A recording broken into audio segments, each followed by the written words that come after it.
अस्सलाम वालेकुम नाज़रीन। ड्रामा सीरियल दस्तक की आने वाली नेक्स्ट एपिसोड में हम देखेंगे मोइज़ का बाप जो सिर्फ और सिर्फ अपनी बीवी की वजह से मोइज़ और किरण को उस घर में ले आया, मगर उसे किरण के बच्चे का वजूद बर्दाश्त नहीं हो पा रहा। जब जब वह मोइज़ को शानी के साथ सगे बाप का रवैया रखते हुए देखता है, तब तब उसे गुस्सा आता है।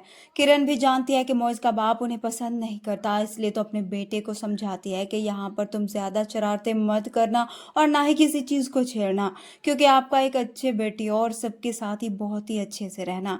इस तरह से अब जब सभी घर वाले बैठकर खाना खा रहे होते हैं, तो किरण और मोइज़ की शानी की तरफ तवज्जो देखकर मोइज़ के बाप का बस नहीं चलता कि उसे यहाँ से बाहर ही निकाल दे।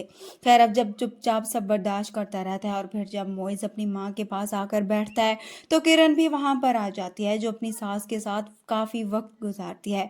उधर शानी जो अपनी माँ का इंतज़ार कर रहा होता है, किरण के ना जाने पर वो बाहर निकलता है ताकि उसे बुला सके, मगर जब फिरोज साहब उसे बाहर देखते हैं तो शानी को बाजू से पकड़ लेते हैं और वहां से घसीटते हुए उसे उसके कमरे में ले जाते हैं। उसे बेड पर डालकर कहते हैं कि तुम चुपचाप ही अपने कमरे में रहो, बाहर निकलने की तुम्हें ज़रूरत नहीं। अगर तुम बाहर आए तो इस घर में बहुत ही बड़ा मॉन्स्टर है जो तुम्हें नहीं छोड़ेगा और तुम्हें खा जाएगा।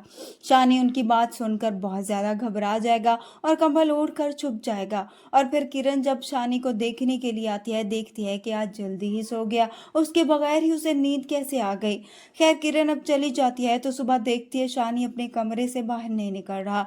तो किरण उसके पास जाएगी, उसे स्कूल के लिए तैयार करेगी और फिर मोइज उसे स्कूल छोड़ने के लिए जाएगा। तो शानी को घबराया हुआ देखकर उसे पूछेगा कि आखिर उसे क्या हुआ है।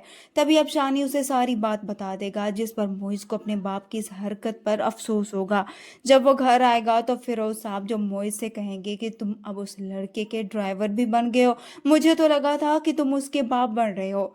मोइज जो पहले सब्र करके बैठा हुआ था, अपने बाप को जवाब देगा कि आप तो खामोश ही रहें तो अच्छा है। उन्हें मासूम और छोटे बच्चे को आप डरा रहे हैं, आपको ज़रा भी एहसास नहीं कि वो एक छोटा बच्चा है और आपके इस रवैये से उस पर क्या असर होगा। वो अपने बाप से कहता है कि मैं यहाँ पर सिर्फ और सिर्फ अपनी माँ की वजह से हूँ, वरना आपके इस घर में एक मिनट भी ना रुकूं। वीडियो पसंद है तो वीडियो को लाइक कर दें, चैनल पर नए हैं तो चैनल को भी सब्सक्राइब कर दें। मिलते हैं नेक्स्ट वीडियो में, तब तक के लिए अल्लाह हाफिज़।